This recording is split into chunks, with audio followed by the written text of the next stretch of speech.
Imagine once being hailed as the king of the boxing world, a man so elusive in the ring that opponents would swing at air while the crowd erupted in awe. That was the reality for Pernell "Sweet Pea" Whitaker. He was not just another fighter. He was a master craftsman, a defensive genius who turned every bout into a lesson in timing, precision, and artistry. To watch him fight was to see boxing in its purest form, stripped of brute force and rebuilt on skill, intelligence, and reflexes. He was not the kind of fighter who overwhelmed his rivals with raw power. Instead, he dismantled them piece by piece, making legends look ordinary and challengers feel helpless. For years, Whitaker was considered untouchable, a champion in multiple divisions whose name was synonymous with brilliance. But like so many who climbed to the highest peaks of sport, the man known as Sweet Pea would eventually find himself brought down, not by an opponent in the ring, but by life itself. Whitaker's rise to glory was not easy. He came from humble beginnings in Norfolk, Virginia, where boxing was more than just a pastime, it was a way out. From a young age, he showed flashes of something special. Coaches noticed his quick feet, his uncanny ability to read opponents, and the way he could turn defense into offense in the blink of an eye. As an amateur, he quickly built a reputation that spread far beyond his hometown. By the time he competed in the 1984 Olympics, the world was already paying attention. Representing the United States, Whitaker captured the gold medal, cementing himself as one of the brightest prospects in the sport. That victory was more than a personal achievement. It was a statement to the boxing world. A new era was about to begin. When Whitaker turned professional, it became clear almost immediately that he was unlike any other fighter of his time. His southpaw stance gave opponents headaches before the fight even started. His reflexes allowed him to dodge punches with such ease that it seemed as though he could see the future. Commentators often joked that Whitaker didn't just make opponents miss, he made them miss so badly that they looked foolish. The fans loved it, not because he was a knockout artist, but because he brought beauty to the sport. In an era filled with heavy hitters and brawlers, Sweet Pea stood out as a reminder that boxing was still the sweet science. Yet what made Whitaker extraordinary in the ring would also become part of his struggle outside it. He was a perfectionist, constantly pushing himself to reach new heights. That hunger for more titles, more respect, and more recognition drove him to take fights others might avoid. He moved up through weight classes, winning championships in 4 different divisions. Each time he entered the ring, the question wasn't whether he would win, but how dominant he would be. He faced the best of his generation and often made them look average, frustrating them with his defense while peppering them with sharp counters. Fighters who thought they had answers left the ring with only more questions. One of the most telling aspects of Whitaker's career was how often he felt robbed by the system that was supposed to celebrate him. Despite his brilliance, controversial decisions seemed to follow him everywhere. Perhaps the most infamous was his 1993 fight against Julio Cesar Chavez. That bout was billed as the fight of the year, with Chavez coming in as one of the most celebrated champions in boxing history. But on that night, it was Whitaker who controlled the ring, who dictated the pace, and who landed the cleaner, sharper punches. Fans and analysts alike saw it as a masterclass from Sweet Pea, a fight he should have won convincingly. Yet the judges scored it a draw, a decision so controversial that to this day, it is regarded as one of boxing's great robberies. For Whitaker, it was a bitter reminder that even when you outclass an opponent, politics and money can steal your victory. Still, those setbacks did little to tarnish his greatness. He went on to dominate many of the sport's biggest names, including Azuma Nelson and Buddy McGirt. His defensive wizardry became the stuff of legend. Watching Whitaker slip punches was like watching a magician perform. One moment a glove was coming toward his face, and the next it was gone, with Whitaker countering before his opponent could even reset. His style frustrated foes, but thrilled purists who appreciated the science behind every movement. It wasn't just boxing. it was art. But while his career was filled with triumphs, the man outside the ring was battling demons that fame and fortune could not hide. The pressures of being a star, the temptations that come with success, and the struggles of balancing personal life with a relentless career began to take their toll. As his career wound down, Whitaker found himself facing challenges that no amount of training could prepare him for. Financial troubles, legal issues, and substance abuse began to overshadow his legacy. For fans who once idolized him, it was heartbreaking to see their hero struggle. The man who had seemed invincible in the ring was suddenly vulnerable in ways no opponent had ever managed to expose. Even in retirement, Whitaker's name carried weight. He transitioned into coaching, trying to pass on his knowledge to the next generation. His students admired him not only for his accomplishments, but for the wisdom he carried. He taught them that boxing wasn't just about power. It was about patience, intelligence, and discipline. In the gym, he became the same teacher he had been in the ring, showing fighters how to think, not just how to throw punches. Yet, even then, it was clear that Whitaker was fighting battles of his own.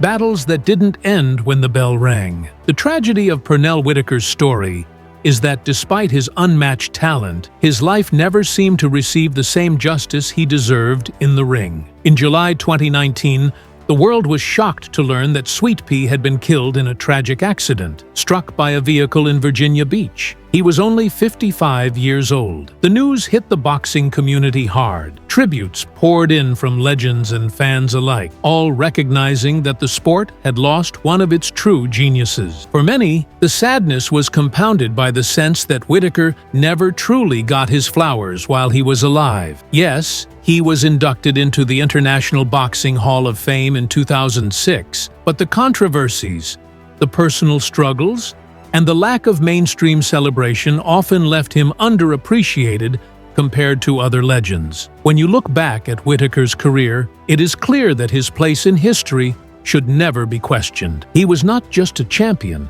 he was a revolutionary. He changed the way people thought about defense, proving that you could win fights without relying on knockouts. He made slipping punches and countering with precision just as exciting as a devastating uppercut. In doing so, he inspired a generation of fighters who would model their styles after his. Floyd Mayweather Jr., often considered one of the greatest defensive boxers of all time, has openly credited Whitaker as an influence. That alone speaks volumes about Sweet Pea's lasting impact. The story of Pernell Whitaker's career can never be told without diving into the fights that defined him, both the ones he won decisively and the ones history remembers for all the wrong reasons. When people think of Whitaker, they often recall the dazzling footwork, the quick pivots, the way he could stand right in front of an opponent and yet be untouchable. But they also remember the times he seemed to be denied by forces beyond the ring. These moments of controversy shaped his legacy in ways that were both unfair and unforgettable, reminding us that sometimes greatness is not measured only in victories, but in how a fighter responds when robbed of what he has earned. Perhaps the most painful example came in 1989, when Whitaker faced Jose Luis Ramirez for the lightweight title. At the time, Whitaker was a rising star, considered by many to be the future of boxing. The fight itself was a masterclass from Sweet Pea. He outlanded Ramirez, he controlled the pace, and he made the veteran look slow and out of his depth. The boxing world watched in disbelief as the scorecards were announced. Despite what seemed like a clear victory, the judges awarded the decision to Ramirez. Analysts, journalists, and even casual fans erupted with outrage. It was labeled one of the worst decisions in modern boxing, a robbery so blatant that it stained the sport. For Whitaker, it was an early reminder that being great was not always enough. Politics, corruption, and questionable judging could strip away glory in an instant. But rather than breaking him, the setback fueled him. He continued to climb, refusing to let the injustice define his career. By the early 1990s, Whitaker was widely considered the best pound-for-pound fighter in the world. His 1993 fight against Julio Cesar Chavez was supposed to be the night he cemented his legacy. Chavez was unbeaten in 87 fights, a global superstar, and many believed he was unstoppable. But when the bell rang, Whitaker made him look human. He slipped punches with ease, countered with sharp accuracy, and frustrated Chavez at every turn. By the end of the fight, nearly everyone watching believed Whitaker had delivered a career-defining performance. Yet once again, the judges denied him. The bout was scored a draw. To boxing purists, it was another robbery, another example of Whitaker being cheated out of his rightful glory. To this day, that fight remains one of the most controversial decisions in the history of the sport. These injustices weighed heavily on Whitaker. For a man who had dedicated his life to mastering the craft, to being the best, the repeated denial of recognition was devastating. He often spoke about how those decisions hurt more than any punch he ever took. They didn't just rob him of wins, they robbed him of moments, of history, of the acknowledgement that should have been his. Yet, in a way, they also added to his legend. Fans rallied around him, seeing him as a symbol of integrity in a sport often clouded by corruption. He became a tragic hero, the brilliant fighter who beat everyone in the ring, but sometimes lost on paper. Despite the controversies, Whitaker's career was filled with undeniable triumphs. He unified the lightweight division,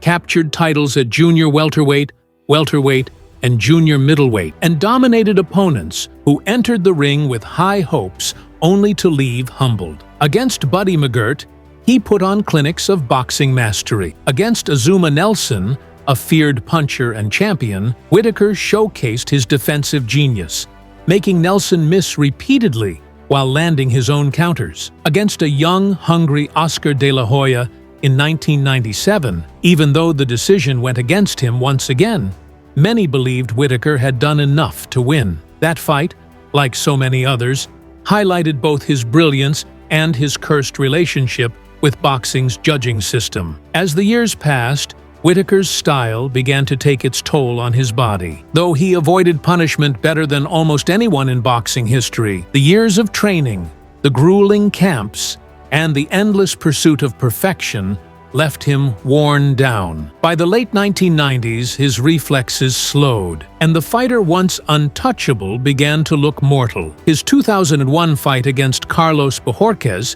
where he broke his clavicle, effectively ended his career. It was not the ending a legend deserved, but in many ways, it was fitting. Pernell Whitaker didn't leave the sport with a dramatic knockout or a triumphant final victory. He left with questions, controversies, and the sense that his true greatness had never been fully recognized. Outside the ring, his life was equally complicated. The fame and money that came with his success did not shield him from struggles. Financial mismanagement drained much of his fortune. Legal issues and substance abuse cast shadows over his legacy. Whitaker himself admitted that he had made mistakes, that the temptations of fame had sometimes gotten the better of him. Like so many athletes, he found that the discipline and control he had inside the ring were much harder to maintain in the chaos of everyday life. Fans who once saw him as untouchable were forced to confront the reality that their hero was deeply human, flawed, and vulnerable. His death in 2019 felt cruelly symbolic. After a lifetime of dodging punches, of slipping danger by mere inches, it was a car accident that took his life. He was crossing the street when he was struck, gone in an instant at just 55 years old. The news devastated the boxing world. Tributes came from all corners. Floyd Mayweather, Oscar De La Hoya, Mike Tyson, and countless others spoke about how much Whitaker had influenced them, how his style had changed the sport, how his legacy would live on. Fans who had watched him in his prime remembered the nights when he made the impossible look easy, when he turned defense into an art form. In the end, Pernell "Sweet Pea" Whitaker's story is one of brilliance and heartbreak. He was one of the greatest defensive fighters to ever live, a man whose talent could not be denied even when the scorecards did. But he was also a reminder that greatness in the ring does not guarantee happiness outside of it. His life was filled with contradictions, a master of control in the ring, yet a man often lost outside it, a champion who won almost everything but felt robbed of the recognition he deserved. A legend whose name echoes in the history books, yet whose story is tinged with tragedy. To understand why Pernell Whitaker still matters years after his passing, one must consider the timelessness of his craft. In an era dominated by punchers and brawlers, Whitaker was proof that boxing is as much about thinking as it is about fighting. He was a puzzle opponents could never solve, a ghost inside the ring who seemed to predict movements before they even happened. Every slip of the shoulder, every sidestep, every lean away from a punch was a lesson in anticipation and control. Fans watching him didn't just see a fighter, they saw an artist painting with movement, using his opponent's aggression as the canvas. His legacy endures because he showed that defense could be beautiful. In boxing, knockout power often captures the spotlight, but Whitaker's genius was in making violence look almost graceful. He didn't just survive against bigger punchers, he made them look foolish. His defense wasn't just about not getting hit, it was about taking control away from his opponent, frustrating them until they abandoned their game plan. That ability influenced a new generation of fighters who grew up studying his tapes. From Floyd Mayweather Jr. to Terrence Crawford. Even today, coaches still teach lessons based on Whitaker's style, urging young boxers to learn how to control distance, how to time their opponents, how to fight smarter instead of harder. But as celebrated as his style is, Whitaker's life also stands as a cautionary tale. He was adored by fans who saw him as untouchable, yet he battled addiction, financial collapse, and personal struggles. The irony of his story is painful. A man who seemed to have every answer in the ring often struggled to find them outside of it. Fame and fortune arrived quickly, but they disappeared just as fast. The same man who once headlined arenas and fought for millions of viewers worldwide later faced eviction and bankruptcy. His flaws make his story human, grounding the myth of Sweet Pea and reminding us that even the greatest athletes can be undone by life's challenges. That duality is part of what makes Whitaker's story so compelling. He wasn't just a fighter who outclassed opponents, he was a man wrestling with demons. His interviews later in life revealed glimpses of regret, of a man who knew he hadn't always lived up to the promise he showed in the ring, but he also showed resilience. Despite his personal battles, he stayed connected to boxing, finding purpose in passing on his knowledge to younger fighters. For some, being trained by Whitaker was more valuable than any belt. His insights into timing, distance, and rhythm were like secrets handed down from a master craftsman. When news broke of his sudden death in 2019, it felt like the final act of a story already tinged with tragedy. The boxing community grieved not just for the man, but for what he represented. Sweet Pea was the embodiment of pure boxing skill, the rare fighter who could win a fight without needing to inflict heavy punishment. He was also the embodiment of boxing's cruelty, a sport that gave him everything and yet seemed to take so much more away. His passing left fans with a bittersweet legacy, one that celebrates his brilliance but mourns the life that might have been if things had gone differently. In remembering Whitaker, it's important to recognize how much he gave to the sport. He left behind not just a record, but a standard, a bar for defensive mastery that few have ever come close to reaching. His fights are still studied today because they are timeless demonstrations of how intelligence, discipline, and creativity can outshine brute force. For young fighters, watching a Whitaker bout is like attending a masterclass. Every feint, every pivot, every angle is a lesson in what boxing is supposed to be, the sweet science. Yet, at the same time, his life beyond the ring is a warning about the dangers of fame, money, and the lack of a support system for athletes once the lights fade. Whitaker's story should push the sport to do better for its fighters, to ensure that legends are not left struggling in silence after their careers are over. He gave his body and his brilliance to boxing, and in return, he deserved more than what he got in his final years. That injustice mirrors the ones he suffered inside the ring, reinforcing the tragic theme that followed him from start to finish. Still, if there is comfort in his story, it is in the impact he made. His name will forever live among the greats. When lists of the best defensive fighters are drawn, Sweet Pea is always at the top. When discussions of controversial decisions come up, his name is always remembered. And when fans talk about artistry in boxing, they speak of him with reverence. He may not have received every accolade he deserved, but he earned something more powerful: the eternal respect of those who truly love the sport. Pernell "Sweet Pea" Whitaker's journey was one of beauty, brilliance, and heartbreak. He was a genius of the ring who proved that skill could conquer strength, that defense could be art, and that greatness is not always measured by official records. He lived as a champion, died too soon, and left behind a story that will be told for generations. In life, he may have been robbed of some victories, but in history, his place is secure. He will always be remembered as one of the greatest to ever step into the ring. If you enjoyed this deep dive into the life and legacy of Pernell Whitaker, make sure to like this video, subscribe to the channel, and hit the notification bell so you never miss another story about the legends of boxing. Share your thoughts in the comments below. What do you think was Sweet Pea's greatest performance, and how should history truly remember him? Until next time, thank you for watching, and keep celebrating the fighters who gave everything for the sport we love.